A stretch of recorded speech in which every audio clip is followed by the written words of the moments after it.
Olá! Hoje a gente vai mergulhar no material bem interessante que recebemos. O tema parece simples, mas, olha, é cheio de detalhes. É verdade. As regras de negação na língua inglesa. Exato. E a nossa missão aqui vai ser ir bem além de só listar as regras, né? Sim, O guia que a gente analisou é quase uma planta baixa da engenharia do inglês.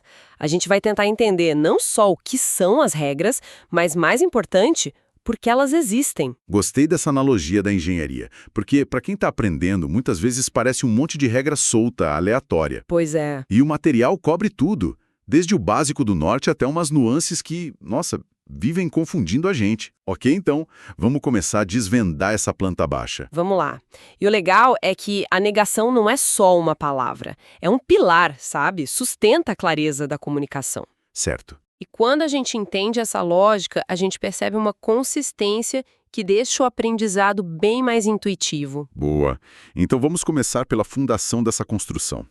O guia aponta a regra mais básica de todas. A primeiríssima. Numa frase simples, a negação, a palavra not, vem logo depois do primeiro verbo conjugado. Isso. Os exemplos são bem diretos.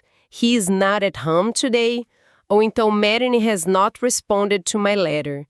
Parece fácil, mas por que isso confunde tanto nós brasileiros? É só porque o nosso não vem antes? Olha, essa é uma parte importante da razão. Mas tem algo um pouco mais profundo. Aham. No português, a gente tem uma certa flexibilidade, né? A gente pode manobrar a posição do não. Em inglês, a ordem das palavras é muito mais rígida, é quase matemática. Sei. A posição do not ali, depois do verbo auxiliar, não é uma sugestão de estilo, é uma lei da estrutura. Uma lei mesmo. É o que dá previsibilidade para a frase.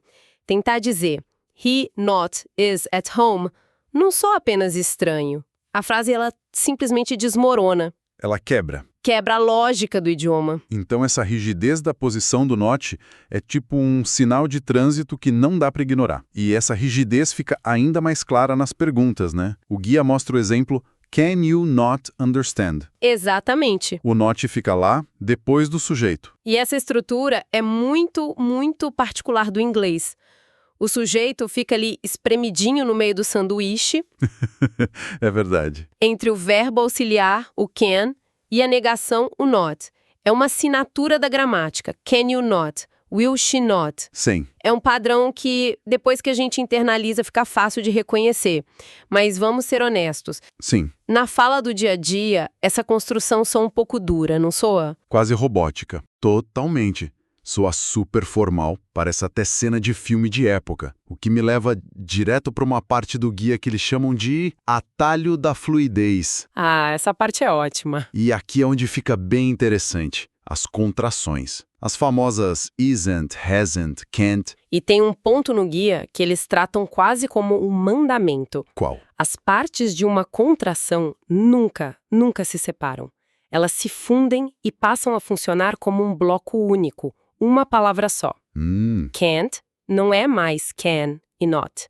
É uma nova unidade. O que muda tudo na hora de fazer a pergunta, né? O exemplo que era Can you not understand? Vira. Can't you understand? O not vem junto com o can pro começo da frase e a sensação é outra. É muito mais natural. Completamente diferente. E é fundamental entender que as contrações não são uma forma preguiçosa de falar. Não é só informalidade. Não mesmo.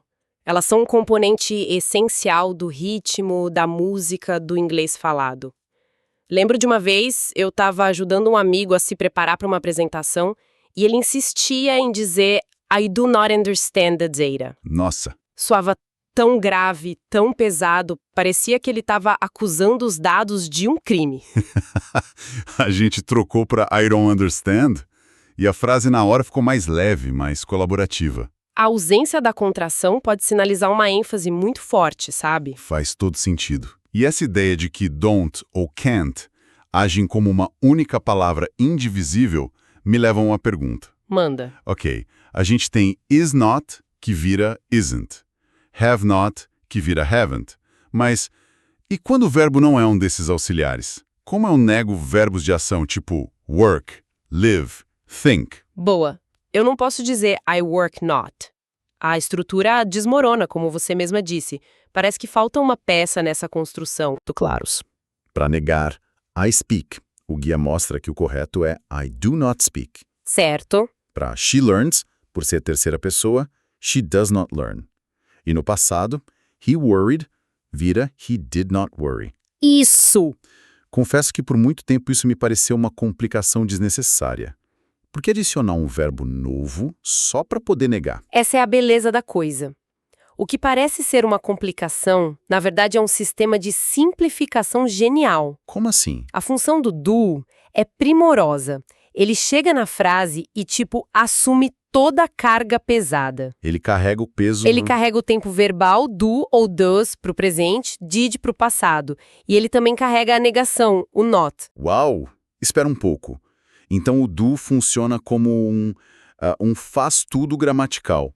Ele pega a parte complicada para ele. Exatamente. E, ao fazer isso, ele libera o verbo principal da frase de qualquer responsabilidade. O speak, learn, worry. Isso. Eles podem ficar ali, tranquilos, na forma base deles, no infinitivo, sem o to. É um sistema que centraliza a complexidade toda num lugar só, no verbo do. Nossa! Então é por isso que o verbo principal nunca muda na negativa. É por isso? Eu sempre me perguntei por que a gente diz he didn't go e não he didn't went. É porque o did já fez todo o trabalho de indicar o passado. O verbo go não precisa fazer nada. Exato. Nossa, isso limpa uma confusão de anos para mim. Visto dessa forma, deixa de ser uma regra arbitrária. É um mecanismo muito inteligente. E é uma inovação até que recente na história do idioma, sabia? Se você pegar o inglês de Shakespeare, era comum encontrar I speak not. Sério? O sistema com do se consolidou nos séculos seguintes porque era muito mais eficiente para padronizar as negações e também as perguntas. Resolveu um problemão de ambiguidade que existia antes. Que incrível. Certo. Então o quebra-cabeça da negação no verbo parece resolvido. Ou a gente usa o auxiliar que já existe, ou chama o ajudante do. Isso. Mas, folheando o guia aqui, vejo que a história não acaba. Eles apresentam dois grupos distintos de palavras negativas. Sim, agora que a gente estabeleceu como negar o verbo, a planta baixa nos mostra outra estratégia. A negação não precisa morar sempre no verbo. Ela pode morar em outras partes da frase. É isso. O primeiro grupo que o material mostra é o da família no. Palavras como none, no one, nobody, nothing, nowhere. Elas já carregam a negação nelas mesmas. E o segundo grupo é o que usa a estrutura que a gente acabou de ver.